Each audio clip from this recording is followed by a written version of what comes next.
হাদি হত্যাকাণ্ডে পলাতক আসামি ফয়সাল সহ 17 জনের বিরুদ্ধে আদালতে অভিযোগপত্র জমা দিয়েছে ডিবি। নির্দেশদাতা যুবলীগ নেতা বাপ্পি। নিজ নির্বাচনী এলাকার নেতাকর্মীদের সাথে তারেক রহমানের মতবিনিময়, সমস্যা চিহ্নিত করে সমাধানের আশ্বাস। ইইউ রাষ্ট্রদূতের সাক্ষাৎ। প্রশাসন ও গোয়েন্দা সংস্থার লোকেরা কেবলা বানিয়ে ফেলেছে একটা পার্টি অফিসকে। অভিযোগ এনসিপির। ইসি কর্মকর্তাদের স্বাধীনভাবে কাজ করার আহ্বান কমিশনার সানাউল্লাহর। মুস্তাফিজ ইস্যুতে দুই দেশের টানাপোড়েনের প্রভাব পড়বে না অর্থনীতিতে। আশা উপদেষ্টাদের। নিজেদের ফাঁদে ভারত, বিকল্প ভেন্যুই বাংলাদেশের জন্য সমাধান, অভিমত বিশ্লেষকদের। দেখছিলেন ক্রাউন সিমেন্ট সংবাদ শিরোনাম। এবার বিস্তারিত। মিরপুরের সাবেক ওয়ার্ড কাউন্সিলর ও যুবলীগ নেতা তাইজুল ইসলাম চৌধুরী বাপ্পির নির্দেশে ইনকিলাব মঞ্চের মুখপাত্র শরীফ ওসমান হাদিকে গুলি করে হত্যা করা হয়, জানিয়েছেন ঢাকা মহানগর গোয়েন্দা পুলিশের অতিরিক্ত কমিশনার শফিকুল ইসলাম। তিনি বলেন, আওয়ামী লীগ ও নিষিদ্ধ ছাত্রলীগের বিরুদ্ধে অবস্থান নেয় হত্যা করা হয় হাদিকে। পলাতক আসামি ফয়সাল সহ 17 জনের বিরুদ্ধে আদালতে অভিযোগপত্র জমা দিয়েছে ডিবি। বিস্তারিত জানাচ্ছেন জিয়া খান। 12 ডিসেম্বর জুমার নামাজের পর রাজধানীর বিজয়নগরের কালভার্ট রোডে গুলি করা হয় ইনকিলাব মঞ্চের মুখপাত্র শরীফ ওসমান বিন হাদিকে। 18 ডিসেম্বর সিঙ্গাপুরে চিকিৎসারত অবস্থায় মৃত্যু হয় তার। ঘটনার 25 দিন পর হাদি হত্যা মামলায় 17 জনকে আসামি করে আদালতে অভিযোগপত্র জমা দেয় ডিবি পুলিশ। আসামিদের মধ্যে সন্দেহভাজন মূল ঘাতক ফয়সাল করিম মাসুদ ওরফে দাউদ খান সহ পলাতক রয়েছে 5 জন। যার নামে পলাতক আসামি ফয়সাল করিম মাসুদ ওরফে রাহুল ওরফে দাউদ এবং তদন্তপ্রাপ্ত আলমগীর, তাজুল ইসলাম চৌধুরী বাপ্পি, ফিলিপ ইসলাম, মুক্তি মাহমুদ সহ মোট 17 জনের বিরুদ্ধে পেনাল কোডের 120-এর বি, 302, 201, 109 এবং 34 ধারায় অপরাধ প্রাথমিকভাবে প্রমাণিত হয়ে উল্লেখিত আসামিদের বিরুদ্ধে বর্ণিত ধারায় অভিযোগপত্র আজকে দাখিল করা হয়েছে। রাজনৈতিক প্রতিহিংসার কারণে হত্যা করা হয় হাদিকে দাবি করে গোয়েন্দারা বলেন, নির্দেশদাতা হিসেবে পেয়েছেন যুবলীগ নেতা তাইজুল ইসলাম বাপ্পির নাম। বিভিন্ন সময়ে কার্যক্রম নিষিদ্ধ আওয়ামী লীগ ও নিষিদ্ধ ঘোষিত ছাত্রলীগ সংগঠনের বিগত দিনের কার্যকলাপ সম্পর্কে তিনি সভা সমাবেশ, ইলেকট্রনিক ও সোশ্যাল মিডিয়ায় বিভিন্ন রকম সমালোচনামূলক জোরালো বক্তব্য প্রদান করেন। তার এই বক্তব্যে নিষিদ্ধ ঘোষিত ছাত্রলীগে তার সংগঠনের নেতাকর্মীরা ক্ষুব্ধ হয়। আপনারা জানেন, ভিকটিমকে গুলি করা যার নাম পলাতক আসামি ফয়সাল করিম মাসুদ ওরফে রাহুল ওরফে দাউদ নিষিদ্ধ ঘোষিত ছাত্রলীগের রাজনীতির সাথে জড়িত ছিলেন।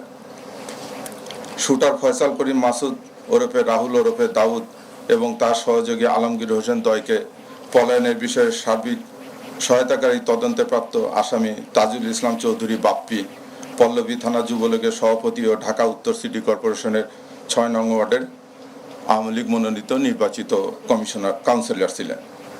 কাজে আসামিদের রাজনীতি পরিচয়, ভিকটিমের পূর্ববর্তী বিভিন্ন রাজনৈতিক বক্তব্য থেকে তদন্তে প্রকাশ পায় যে রাজনৈতিক প্রতিহিংসার কারণে শরীফ ওসমান হাদি ওরফে ওসমান গনিকে গুলি করে হত্যা করা হয়। তবে মূল সন্দেহভাজন ফয়সাল ও তার সহযোগী আলমগীরের অবস্থান শনাক্তে কাজ করছেন গোয়েন্দারা। জিয়া খান, বাংলা ভিশন, ঢাকা। ঢাকা 17 আসনের নেতাকর্মীদের সঙ্গে নির্বাচন নিয়ে বিএনপি চেয়ারপারসনের কার্যালয়ে বৈঠক করেছেন দলের ভারপ্রাপ্ত চেয়ারম্যান তারেক রহমান। সকাল 11টায় বৈঠকটি শুরু হয়ে শেষ হয় বেলা 1টায়। ঢাকা 17 আসনের 4টি থানার মধ্যে আজ বৈঠকে বসেছিলেন বনানী থানার নেতাকর্মীরা। সভায় দলের মহাসচিব মির্জা ফখরুল ইসলাম আলমগীর ও ছাত্রদল সাধারণ সম্পাদক নাসির উদ্দিন সহ থানা পর্যায়ের গুরুত্বপূর্ণ নেতারা উপস্থিত ছিলেন। বৈঠক শেষে নাসির জানান, নির্বাচন নিয়ে এটি ছিল ধারাবাহিক মিটিংয়েরই অংশবিশেষ। তারেক রহমান 17 আসনে ভোটারদের কি কি সমস্যা রয়েছে তা চিহ্নিত করে সে বিষয়ে ভোটারদের অঙ্গীকার দেবেন বলে জানান। এছাড়া বিকেলেও তারেক রহমানের সঙ্গে আরেকটি নির্বাচনী বৈঠক রয়েছে বলেও তিনি জানান। পরে সন্ধ্যায় গুলশান কার্যালয়ে বিএনপির ভারপ্রাপ্ত চেয়ারম্যান তারেক রহমানের সঙ্গে দেখা করতে আসেন ইউরোপীয় ইউনিয়নের রাষ্ট্রদূত মাইকেল মিলার সহ 4 সদস্যের প্রতিনিধি দল। সন্ধ্যা 6:30টায় তারা প্রবেশ করেন।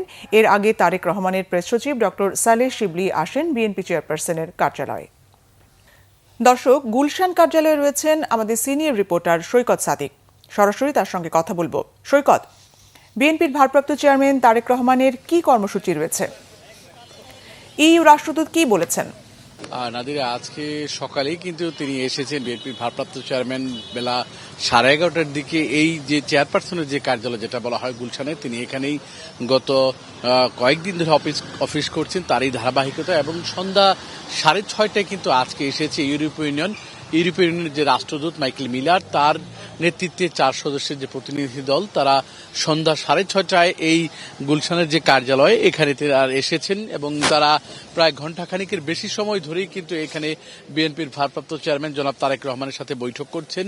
এবং সেখানে বিএনপি স্থায়ী কমিটির সদস্য নজরুল ইসলাম সহ তারেক রহমান যারা নিজস্ব সদস্য রয়েছে তারেক রহমানের সাথে কাজ করেন, তারাও বেশ কয়েকজন সদস্য রয়েছেন। এবং এরপরেই কিন্তু আমরা জানতে পারবো যে আজকের এই বৈঠকে কি বিষয় নিয়ে আলোচনা হয়েছে। এর বাইরে আজকে অন্যান্য যারা নেতাকর্মীরা তার সাথে দেখা করেছেন, বিশেষ করে ঢাকা 17 আসনে নির্বাচনে তারেক রহমানের যে সমন্বয়ক যিনি আব্দুল সালাম, তিনি সহ অন্য যারা ছিলেন তারাও কথা বলেছেন এবং তারা বলেছেন সব মিলিয়ে আজকে জনাব তারেক রহমান নেতাকর্মীদের সাথে সাংগঠনিক বিষয় নিয়েই বেশি আলাপ করেছেন। নির্বাচন বা তার যে নির্বাচনী প্রচারণা এইসব নিয়ে কোনো আলোচনা হয়নি। সবাই দুপুরে দলের মহাসচিব মির্জা ফখরুল ইসলামও ছিলেন এবং এখনও তিনি এখানে অবস্থান করছেন। এবং আমরা যারা নিরাপত্তার দায়িত্বে রয়েছেন তাদের সাথে কথা বলেছিলাম এবং জিজ্ঞেস করেছিলাম আজকে জনাব তারেক রহমান কতক্ষণ পর্যন্ত থাকতে পারে এই গুলশান কার্যালয়ে, সেটা তারা বলতে পারেননি, যেহেতু নির্ধারিত বৈঠকগুলো হচ্ছে। এবং এই মুহূর্তে কিন্তু বেরিয়ে গেল যে ইউরোপীয় ইউনিয়নের যে প্রতিনিধি দল এসেছিলেন, ইউরোপীয় ইউনিয়নের যে 4 সদস্যের প্রতিনিধি দল এসেছিলেন, তারা কিন্তু এই মুহূর্তে এখান থেকে বেরিয়ে হয়ে গেলেন। তো নাদিরা, সব মিলিয়ে আমার কাছে এখন পর্যন্ত এই হচ্ছে এই গুলশান কার্যালয়ে বিএনপির ভারপ্রাপ্ত চেয়ারম্যান তারেক রহমানের সর্বশেষ পরিস্থিতি। নাদিরা। সৈকত, আপনাকে ধন্যবাদ। দর্শক, বিএনপির গুলশান কার্যালয়ে ছিলেন আমাদের সহকর্মী সৈকত সাদিক। জুলাই বিপ্লবের সময় থানা থেকে লুট হওয়া 15% অস্ত্র এখনও উদ্ধার করা যায়নি, যেগুলো ভোটের আগে উদ্ধার করা জরুরি মন্তব্য করেছেন নির্বাচন কমিশনার অবসরপ্রাপ্ত brigadier general Abul Fazal Mohammad Sanaullah. Chittagong circuit হাউসে জেলা ও বিভাগীয় প্রশাসনের আয়োজনে এক মতবিনিময় সভায় নির্বাচন কমিশনার একথা বলেন। ইসি সানাউল্লাহ বলেন, হারিয়ে যাওয়া এসব গোলাবারুদ উদ্ধার করা গেলে মানুষের মধ্যে নির্বাচনী আস্থা ফিরবে। নির্বাচনের সময় কোনো দল বা গোষ্ঠী অপকর্ম করে যাতে পার পেতে না পারে সে বিষয়ে আইন শৃঙ্খলা বাহিনীকে দৃঢ় থাকার নির্দেশনা দেন তিনি। নির্বাচন কর্মকর্তাদের স্বচ্ছতা, নিরপেক্ষতা, স্বাধীনভাবে কাজ করার আহ্বান জানিয়ে এই কমিশনার বলেন, কোনো কাজে পক্ষপাতিত্ব করা যাবে না। আইনের অধীনে থেকে কাজ করতে হবে যাতে নির্বাচনের উৎসব আমেজ অব্যাহত থাকে।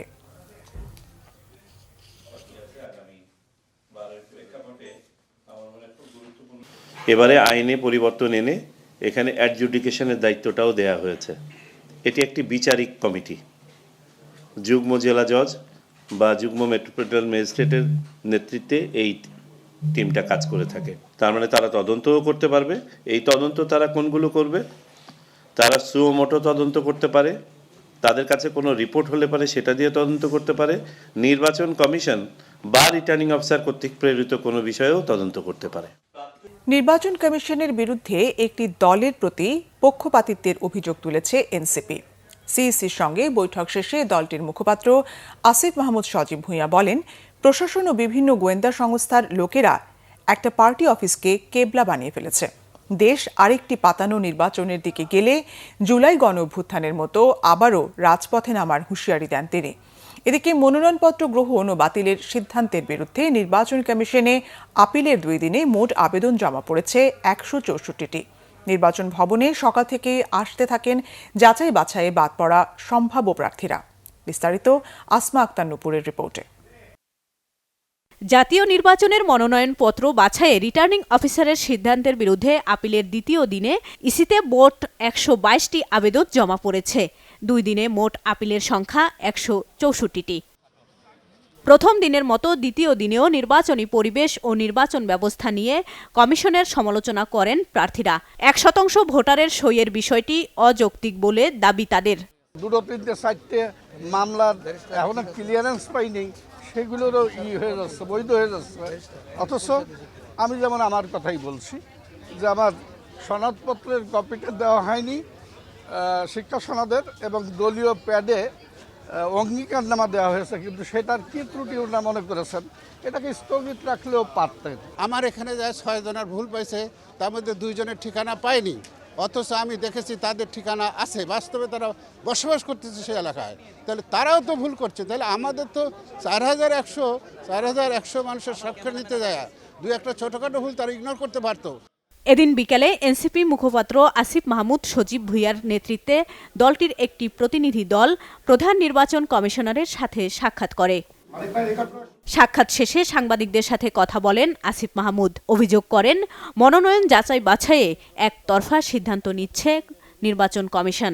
একটি নির্দিষ্ট দলের প্রতি প্রশাসনের পক্ষপাতিত্ব চলছে বলেও অভিযোগ তার। এটা আমরা মনে করি যে স্পষ্টভাবেই একটি নির্দিষ্ট দলের প্রতি, একটি নির্দিষ্ট গোষ্ঠীর প্রতি প্রশাসনের এক ধরনের একতরফা এবং পক্ষপাতিত্বের পরিচয় আমরা দেখেছি। বাংলাদেশের জনগণ যারা তাদের রায় প্রকাশ করবেন আগামী 12ই ফেব্রুয়ারি, তাদের জন্য একটা আশঙ্কার বিষয়, শঙ্কার বিষয় যে এই নির্বাচনটা কি সুষ্ঠু, নিরপেক্ষ এবং মানুষের ভোটাধিকার প্রয়োগের মাধ্যমে সম্পন্ন হবে, নাকি প্রশাসনের যেই বিগত 3টা নির্বাচনে আমরা দেখে এসেছি প্রশাসনের এক ধরনের পক্ষপাতিত্ব, একতরফা আচরণ, ব্যালট পূরণ করে রাতের ভোট, এই ধরনের একটা ব্যবস্থার মধ্য দিয়ে, একটা সেটেলমেন্টের মধ্য দিয়ে নির্বাচনটা হয়ে যাবে, এ ধরনের একটা শঙ্কা বাংলাদেশের জনগণের মধ্যে তৈরি হয়েছে। একটি দলের প্রধানের সাথে প্রশাসন ও গোয়েন্দা সংস্থার কর্মকর্তাদের সাক্ষাতের সমালোচনাও করেন এনসিপির এই মুখপাত্র। একতরফা কোনো একটা নির্বাচন আয়োজনের দিকে নিয়ে যাচ্ছেন, যেটা আমরা ইতিপূর্বেই শঙ্কা প্রকাশ করেছি যে একটা পার্টির পলিটিক্যাল অফিসের দিকে আমরা দেখছি যে নিয়ম বহির্ভূতভাবে অনেক সরকারি কর্মকর্তারা এবং গোয়েন্দা সংস্থার প্রধানরা যাওয়া শুরু করেছেন। তো এই বিষয়গুলো যদি এভাবেই চলতে থাকে এবং আমরা যদি দেখি বাংলাদেশে আরও একটি পাতানো নির্বাচনের প্লট সাজানো হচ্ছে, তাহলে অবশ্যই তখন আমাদেরকে রাজপথ বেছে নিতে হবে। এদিন সিএসির সাথে সাক্ষাৎ করতে আসে ইসলামী আন্দোলনের একটি প্রতিনিধি দল। মিডিয়া ও প্রশাসন সহ সবাই আবারও একটি দলের দিকে ঝুঁকছে বলে অভিযোগ দলটির নেতাদের। খালেদা জিয়া ইন্তেকাল করেছেন, এই জন্য আমরাও শোকাহত, কিন্তু এটা নিয়ে আজকে বাড়াবাড়ি হচ্ছে। এটাকে ইস্যু করে সারা দেশে বিভিন্ন শিক্ষা প্রতিষ্ঠান, ইভেনকি সরকারি বিভিন্ন প্রতিষ্ঠানেও যে হ্যাঁ জাতীয় শোক দিবস ঘোষণা হয়েছে 3 দিন, এখন এটা নিয়ে যদি মাসের পর মাস শোক পালন করা হয়, এখন নির্বাচনের এই সময়ে, এটাও তো একটা আমি মনে করি যে বাড়াবাড়ি। মনোনয়নপত্র গ্রহণ ও বাতিলের সিদ্ধান্তের বিরুদ্ধে আপিল করা যাবে 9 জানুয়ারি পর্যন্ত। আসমা আক্তার নূপুর, বাংলা ভিশন, ঢাকা। নির্বাচনের বিষয়ে যারা এখনো সন্দেহ সংশয় ছড়াচ্ছে তাদের নজরদারি করা হচ্ছে বলে জানিয়েছেন প্রধান উপদেষ্টার প্রেস সচিব শফিকুল আলম। ফরেন সার্ভিস একাডেমিতে এক সংবাদ সম্মেলনে প্রধান উপদেষ্টার প্রেস সচিব জানান, পোস্টাল ব্যালটের মাধ্যমে নিবন্ধন সোমবার শেষ হয়েছে। এতে অভূতপূর্ব সাড়া পাওয়া গেছে। 15,33,682 জন নিবন্ধন করেছেন। এর মধ্যে 7,41,000 দেশের ভিতরে। বিষয়টিকে ঐতিহাসিক বলেছেন প্রধান উপদেষ্টা ডক্টর মোহাম্মদ ইউনূস। নির্বাচন ও গণভোটের প্রচারণার জন্য ভোটের গাড়ি অভূতপূর্ব সাড়া পেয়েছে। বর্তমানে 10টি গাড়ি অংশ নিলেও তা বাড়িয়ে 30টি করা হয়েছে। দ্বিতীয় ধাপের প্রচারণা 9 জানুয়ারি শুরু হয়ে চলবে 31 জানুয়ারি পর্যন্ত। শফিকুল আলম জানান, দেশের ইতিহাসের সবচেয়ে বড় 3টি ইভেন্ট ওসমান হাদির জানাজা, তারেক রহমানের দেশে আসা এবং বেগম খালেদা জিয়ার জানাজা। এর মাধ্যমে আইনশৃঙ্খলা বাহিনীর সক্ষমতা নিয়ে সরকারের আত্মবিশ্বাস বেড়েছে। যশোরে রানা প্রতাপ বৈরাগীর চরমপন্থী রাজনীতির অভ্যন্তরীণ শিকার, এটাকে সাংবাদিক ও ধর্মীয়ভাবে প্রচার চালানো হচ্ছে বলে অভিযোগ করেন প্রেস সচিব। নির্বাচনের বিষয়ে যারা কনফিউশন এখনো ছড়াচ্ছে, আমরা দেখছি তো তাদের প্রোফাইলগুলো খুবই ক্লিয়ার। তারা আগে কি, তাদের রোল কি ছিল, তারা কেন কনফিউশন ছড়াচ্ছেন। নির্বাচনের 37 দিন বাকি আছে। আমরা মনে করি আমরা খুবই ভালোভাবে প্রিপেয়ার্ড আছি। আরও এই মধ্যে আপনারা জানেন যে আমি বলবো যে আমাদের security forces, police, military, BGB, তাদের এখন কনফিডেন্স লেভেল আরও একটু বেটার অবস্থায় আছে। কারণ আপনারা জানেন তারা পরপর 3টা বড় ইভেন্ট, বাংলাদেশের ইতিহাসে এত বড় ইভেন্ট হয়নি। বিএনপি চেয়ারপারসন বেগম খালেদা জিয়ার মৃত্যুর 7 দিন পরও রাজধানীর জিয়া উদ্যানে তাঁর কবর জিয়ারতে সাধারণ মানুষের ঢল। প্রচণ্ড শীত উপেক্ষা করেও সাধারণ মানুষের স্বতঃস্ফূর্ত এই উপস্থিতি চোখে পড়ার মতো। পরিবার পরিজন নিয়ে দূর দূরান্ত থেকেও সর্বস্তরের মানুষ ছুটে যাচ্ছেন জিয়া উদ্যানে। মোবাশ্বের আহমেদের রিপোর্ট। বেগম খালেদা জিয়া প্রতিকূল রাজনৈতিক পরিস্থিতিতেও নিজ দলকে ঐক্যবদ্ধ রাখতে আজীবন শক্ত হাতে নেতৃত্ব দেন তিনি। বিনামূল্যে নারী শিক্ষা ও তাদের ক্ষমতায়নে তার বিপ্লবী ভূমিকা ছুঁয়েছিল প্রান্তিক মানুষের মন। আর তাই বেগম জিয়ার প্রয়াণে এখনও ব্যথিত বিভিন্ন শ্রেণী পেশার মানুষ। টানা এক সপ্তাহ ধরে দূর দূরান্ত থেকে রাজধানীর জিয়া উদ্যানে আসা হাজারো মানুষের স্বতঃস্ফূর্ত ভালোবাসা আর ফুলের শ্রদ্ধায় সিক্ত বেগম জিয়ার সমাধিস্থল। আমার বড় মেয়েকে ডাক্তার দেখাতে আসছিলাম পিজিতে, ঠিক আছে, তো ওখানে ডাক্তার দেখানো শেষ করে তারপরে আমার ওয়াইফ বললো যে ঠিক আছে আমরা আসছি, তাহলে খালেদা জিয়ার কবরটা আমরা একটু জিয়ারত করে যাই। ওনার মারাতে হঠাৎ করে আমরা অনেক শোক পাইছি, এখন ওনার কবর জিয়ারত করতে আসছি। খালেদা জিয়া মারা গেছে, আবেগে আসছি, বলতে পারি না, মানে মনটা অন্যরকম। দোয়া করি আর খালেদার কাছে দোয়া করি। খালেদা জিয়ার কবরটা একটু জিয়ারত করবো দেখার লাগা, তো সময় পাই না, যেমন আজকে পাইছি, এজন্য নোয়াখালী হাতিয়ার থেকে আসছি। রাজনীতির সাথে জড়িত নয় কিন্তু বিএনপি সমর্থন করেন এমন অনেকের পাশাপাশি কবর জিয়ারত করে বিভিন্ন স্কুল ও মাদ্রাসার শিক্ষার্থীরাও। এসেছিলেন ক্রীড়াঙ্গনের মানুষেরাও।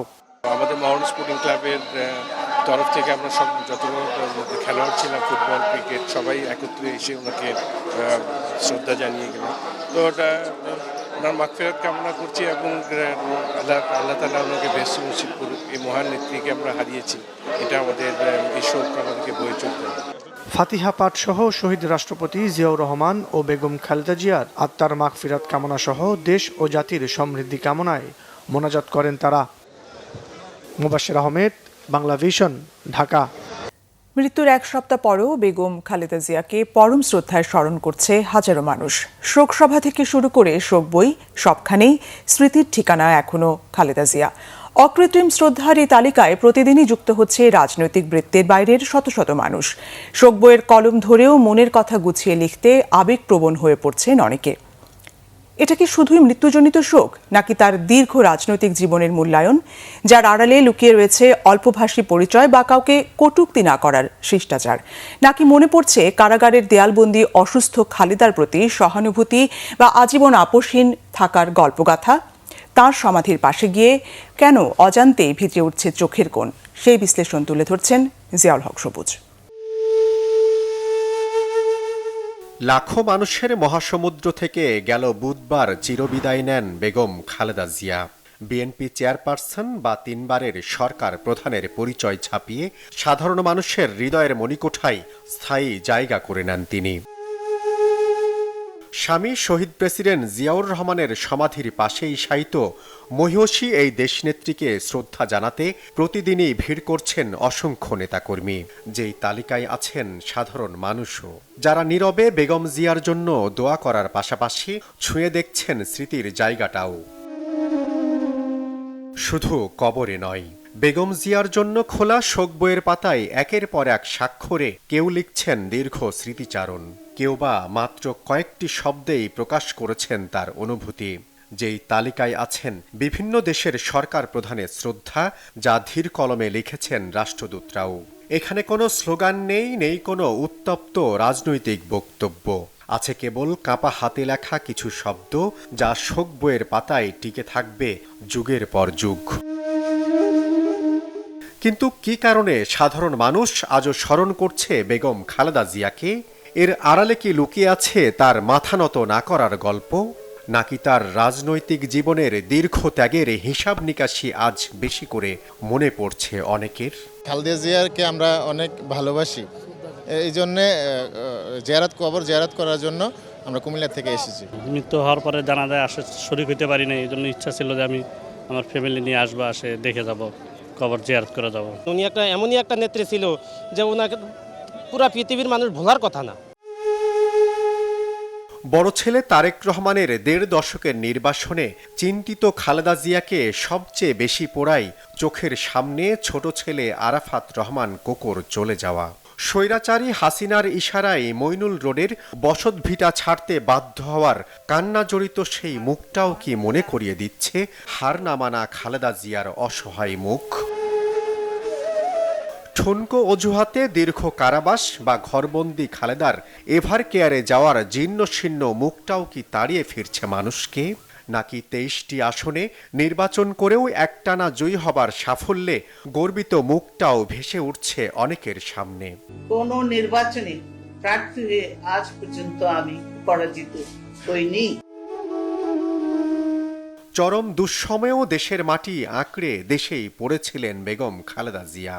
দেশের বাইরে আমার কোনো ঠিকানা নেই, এটাই হলো আমার ঠিকানা। হয়তো সে কারণেই দল নিরপেক্ষ বিশ্লেষকরাও বলছেন তার চলে যাওয়া শুধু মৃত্যুজনিত শোক নয়, সমগ্র জীবনের এক মূল্যায়ন,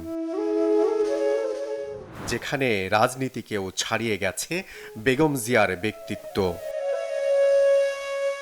সময়কে থামানো না গেলেও কিছু মৃত্যু ইতিহাসকে থামিয়ে দেয়, রচনা করে নতুন অধ্যায়, মানুষকে চিন্তা করতে বাধ্য করে নতুন করে। ঠিক তেমনই এক প্রস্থান দেশের রাজনীতির বর্ণাঢ্য অধ্যায় বেগম খালেদা জিয়ার, যার বিদায়ে দল মত ধর্মের অগণিত মানুষ আবারও মিলেছিল এক মোহনায়।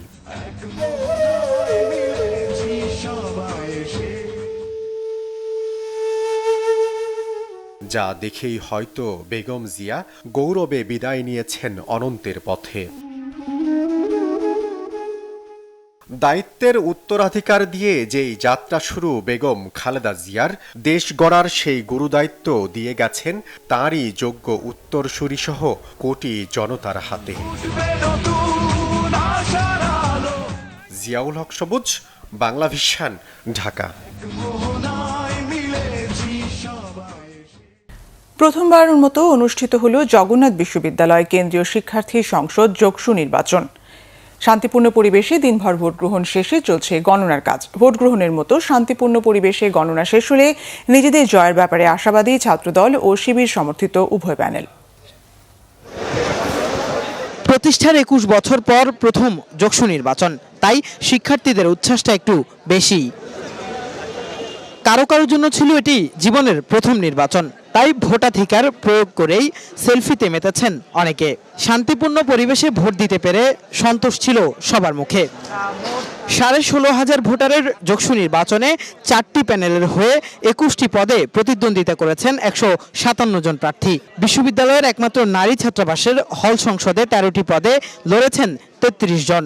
সকালে নিজের ভোট দিয়ে জয়ের ব্যাপারে আশা প্রকাশ করেছেন ছাত্রদল, ছাত্র অধিকার পরিষদ সমর্থিত ঐক্যবদ্ধ নির্ভীক জাবিয়ান প্যানেল ও ছাত্র শিবির সমর্থিত অদম্য জাবিয়ান ঐক্য প্যানেলের ভিপি পদপ্রার্থী। আমাদের কোনো ব্যক্তি ক্যারিয়ার না, তো সেই জায়গা থেকে আজকের এই নির্বাচনের মধ্য দিয়ে যে জিতবে, যেই প্যানেল, যেই প্রার্থী যেই জিতবে, জিতে যাবে জগন্নাথ বিশ্ববিদ্যালয়, এবং তাকে নিয়েই আগামী দিনের জগন্নাথ বিশ্ববিদ্যালয়ের পথ চলা আমরা একসাথে কাজ করবেন ইনশাআল্লাহ। আমরা বিশ্বাস করি যে এত অনিয়মের পরেও জগন্নাথ বিশ্ববিদ্যালয়ের শিক্ষার্থীরা কালো টাকার বিরুদ্ধে, যারা পেশি শক্তির ক্ষমতা দেখিয়েছে তাদের বিরুদ্ধে, যারা কোটি কোটি টাকা খরচ করে এই যোগসু নির্বাচনটিকে একটি ইউনিয়ন পরিষদের নির্বাচন বা একটি সিটি কর্পোরেশন নির্বাচনের পর্যায়ে নামিয়ে এনেছে, তাদের বিপক্ষে শিক্ষার্থীরা তাদের রায় এবং ম্যান্ডেট দিবে। তবে দুপুরের পর প্রেস ব্রিফিং করে ছাত্রদল ও শিবিরের পক্ষ নিয়ে পাল্টাপাল্টি ব্রিফিংয়ে নানান অভিযোগ তুলে ধরেন শিক্ষকদের দুই পক্ষ। আর শিক্ষকদের বিরুদ্ধে পক্ষপাতিত্বের অভিযোগ করেছে গণতান্ত্রিক ছাত্রশক্তি। এটা আমাদের জন্য বহুল কাঙ্ক্ষিত একটি দিন। আজকে আমাদের কাঙ্ক্ষিত যোগসু নির্বাচন অনুষ্ঠিত হচ্ছে। এই নির্বাচনে নির্বাচন কমিশন যতটুকু দালালি করা যায় ততটুকুই দালালি করছে, এর চেয়ে বেশি দালালি করা উদাহরণ কোন নির্বাচন কমিশনের নাই। যোগসু নির্বাচন কমিশন জানিয়েছে এই নির্বাচনে কেন্দ্রীয় সংসদে প্রায় 65% ভোট কাস্ট হয়েছে এবং একমাত্র হল সংসদে ভোট কাস্ট হয়েছে প্রায় 77%। কিফায়াত শাকিল, বাংলা ভিশন, ঢাকা। দর্শক, জগন্নাথ বিশ্ববিদ্যালয়ে আছেন সহকর্মী কিফায়াত শাকিল, সরাসরি যুক্ত হচ্ছি তার সঙ্গে। শাকিল, ভোট গণনা শেষ হবে কখন?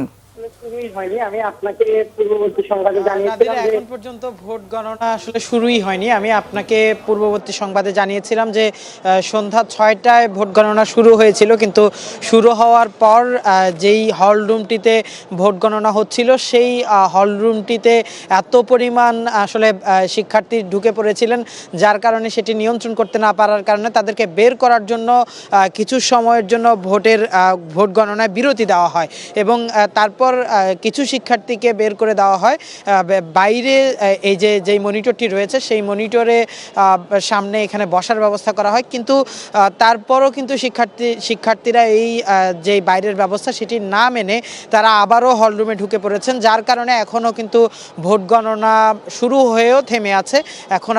এখনো পর্যন্ত আসলে একটি বিভাগেরও ভোট গণনা শুরু হয়নি, সম্পন্ন হয়নি বলা যেতে পারে।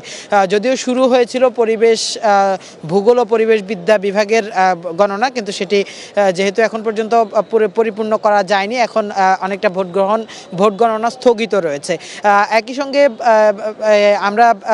তবে আমাদেরকে যেটি জানানো হয়েছে যে এই নির্বাচনে তাদের যে একটি ক্যাম্পাস রয়েছে, একটি ছাত্রাবাস রয়েছে, সেই ছাত্রাবাসে 77% ভোট কাস্ট হয়েছে এবং যেই কেন্দ্রীয় সংসদে 65% ভোট কাস্ট হয়েছে বলে তারা জানিয়েছেন। তারপরই আসলে একটি হলের ভোট গণনা শুরু হয়, তারপর আসলে একটি বিশৃঙ্খল পরিবেশের কারণে সেটি বন্ধ রয়েছে। যদিও ভেতরে এই মুহূর্তে একটি শৃঙ্খলা দেখা যাচ্ছে, তবে আসনের চেয়ে অনেক বেশি মানুষ থাকার কারণে সেখানে আসলে এখনো পর্যন্ত ভোট গণনার যে কার্যক্রম সেটি শুরু করতে পারছেন না বলে জানাচ্ছেন নির্বাচন কমিশনের কর্মকর্তারা।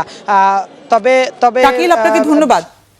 দর্শক, জগন্নাথ বিশ্ববিদ্যালয় থেকে যোগসু নির্বাচনের খবর জানাচ্ছিলেন সহকর্মী কেফাজ শাকিল।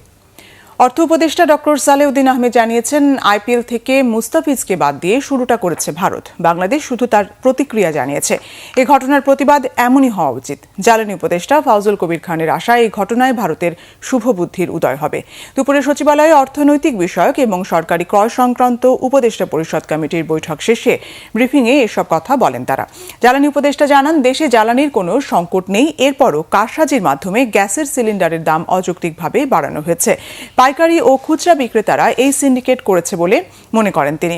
তবে যারা অযৌক্তিকভাবে বেশি দরে সিলিন্ডার বিক্রি করছে তাদের বিরুদ্ধে ব্যবস্থা নিতে ভোক্তা অধিদপ্তর ও আইন শৃঙ্খলা বাহিনী কাজ করছে।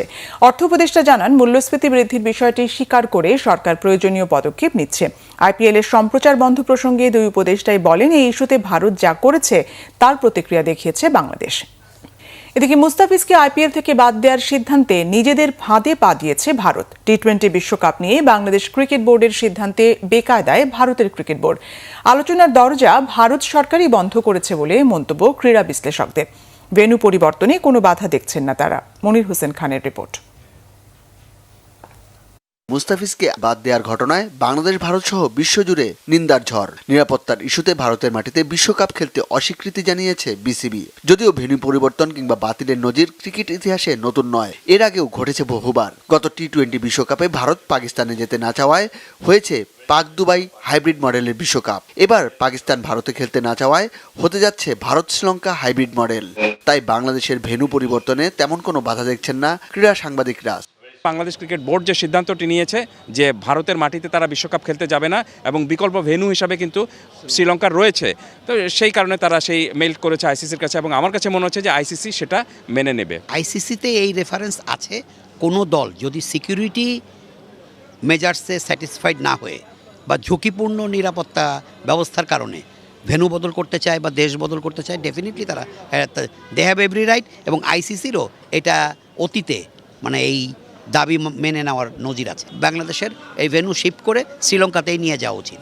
প্রতিবার নিরাপত্তার অজুহাত দেয় অংশগ্রহণকারী দলগুলো। এবার নিরাপত্তার অজুহাত স্বয়ং আয়োজকদের থেকেই এসেছে। যেখানে একজন খেলোয়াড়ের নিরাপত্তা নেই, সেখানে পুরো দল কিভাবে নিরাপদ? বিসিবির এই প্রশ্ন যুক্তিযুক্ত মনে হয়েছে ক্রীড়া বিশেষজ্ঞদের কাছে। এখানে তো কোনো গায়ের জোরের কিছু নাই। বাংলাদেশ একটা যুক্তিযুক্ত দাবি তুলেছে যে ভারতে আমাদের একজন মাত্র প্লেয়ারকে খেলতে দেওয়ার অনুমতি দেওয়া হয়নি ঝুঁকিপূর্ণ নিরাপত্তা ব্যবস্থার কারণে। সেখানে পুরো বাংলাদেশ দলকে কি করে ভারত নিরাপত্তা দিতে পারে? আপনি মুস্তাফিজের নিরাপত্তা যদি দিতে না পারেন তাহলে পুরো বাংলাদেশ দলকে নিরাপত্তা কিভাবে দিবেন? আরেকটু ব্যাখ্যা যাই যে পুরো বাংলাদেশ দলের সঙ্গে কিন্তু আপনি 100 জনের মতো সাংবাদিক থাকেন আর সমর্থকরা আরও বেশি সমর্থকরা থাকেন। তো তারা এই মুহূর্তে ভারতে যদি মুস্তাফিজকে নিরাপত্তা না দিতে পারে তাহলে এত বড় একটা বাঞ্চ অফ সমর্থক এবং সাংবাদিক ক্রিকেট দলকে কিভাবে সমর্থন দেবে ভারতীয় ক্রিকেট বোর্ড? জল এতদূর গড়াতো না, এই সমস্যার সমাধান আলোচনার মাধ্যমেই হতে পারত। তবে সেই সুযোগ রাখেনি ভারত সরকার। সমাধানের দায়টাও তাই তাদেরই। আমাদের ক্রিকেট বোর্ড, আমাদের ভারতীয় যে ক্রিকেট বোর্ড রয়েছে তাদের সাথে কথা বলে আলোচনা করে কিভাবে এটাকে দ্রুত সমাধান করা যায়, কারণ আলোচনার মাধ্যমে অনেক সমস্যার সমাধান হয়। কারণ আপনার একটি ধর্মকে ব্যবহার করে একজন খেলোয়াড়কে রিলিজ করে দেওয়া, এটা আমার কোনোভাবে এটা আমি মেনে নিতে পারছি না, এটা কখনো হতে পারে না। পুরো সমস্যাটা তৈরি করেছে ভারতীয় ক্রিকেট বোর্ড, এবং আরেকটু যদি ব্যাখ্যা যায় পিছনে যায় তাহলে ভারত সরকার, এবং ভারত সরকার যে সিদ্ধান্ত দিয়েছে সেই সিদ্ধান্তটাই বিসিসিআই বা ভারতীয় ক্রিকেট বোর্ড সেটা আপনার পাঠিয়ে দিয়েছে কেকেআরের কাছে, এবং সব কিছু মিলে আমার কাছে মনে হয়েছে যে পুরো সমস্যাটা তৈরি হয়েছে ভারতীয় ক্রিকেট বোর্ড তৈরি করেছে, এবং এই সমস্যার সমাধান যদি করতে হয় তাহলে ভারতীয় ক্রিকেট বোর্ডকে করতে হবে।